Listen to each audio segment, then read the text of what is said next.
કેશોદમાં ઉત્સવરાયજી મહારાજના જ્યેષ્ઠ આત્મજ રસજ્ઞ બાવાનો યજ્ઞોપવિત ઉજવાશે। તારીખ 12, 13, 14 એપ્રિલના રોજ યોજાનાર યજ્ઞોપવિતમાં દેશ વિદેશથી લોકો પધારશે।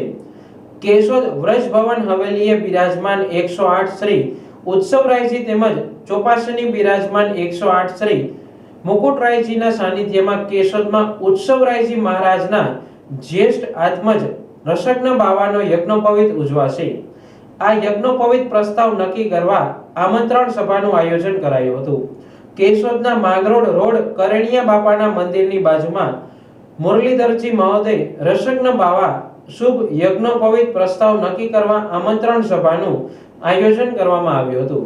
આ મીટિંગમાં મોટી સંખ્યામાં વૈષ્ણવો, વેપારીઓ, નોકરિયાતો સહિત હાજર રહ્યા હતા।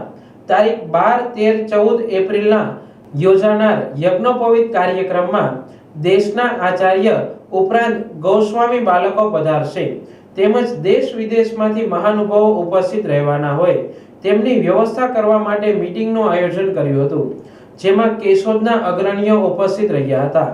કેશોદની વિવિધ સંસ્થાઓ, વૈષ્ણવ કાર્યક્રમ વગેરે દ્વારા આ કાર્યને ખૂબ જ ધામધૂમથી ઉજવવા અને સફળ બનાવવા અલગ અલગ જવાબદારીઓ લેવામાં આવી હતી। સર્વ વૈષ્ણવને જણાવતા આનંદ થાય છે કે કેશોદ મુકામે શ્રી રોજન હવેલીમાં શ્રી ઉત્સવરાયજી મહારાજ શ્રી બિરાજે છે। એમના પ્રથમ લાલ શ્રી મુરલીધરજીનો યજ્ઞોપવિત પ્રસ્તાવ આગામી 12, 13 અને 14 તારીખના મનાવવામાં જઈ રહ્યો છે। તો કેશોદની અંદર ખૂબ અત્યારે ઉત્સાહથી બધા વૈષ્ણવો તૈયારી કરી રહ્યા છે। આ ઉત્સવની અંદર કેશોદની બહાર, જુનાગઢની બહારના જિલ્લાના અને ગુજરાતની બહારથી પણ વૈષ્ણવો પધારવાના હોય તો દરેક વૈષ્ણવો આ ઉત્સવનો ખૂબ લાભ લે એવી મારી બધાને ભાવભર્યું આમંત્રણ છે। સાથે સાથે આ કાર્યક્રમની અંદર આપણે 7 તારીખથી ઠાકોરજીના વિવિધ મનોરથો હવેલી મનાવવામાં આવશે।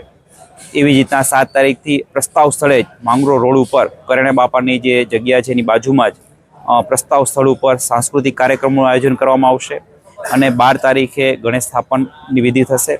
13 તારીખે ખાસ સાંજે 5 વાગે શ્રી વ્રજભવન હવેલીએથી વરઘોડો નીકળશે। એની અંદર પણ વિશેષમાં વિશેષ બાળકો અને વૈષ્ણવો જોડાશે, તો એની અંદર બધા વૈષ્ણવો લાભ લેવો।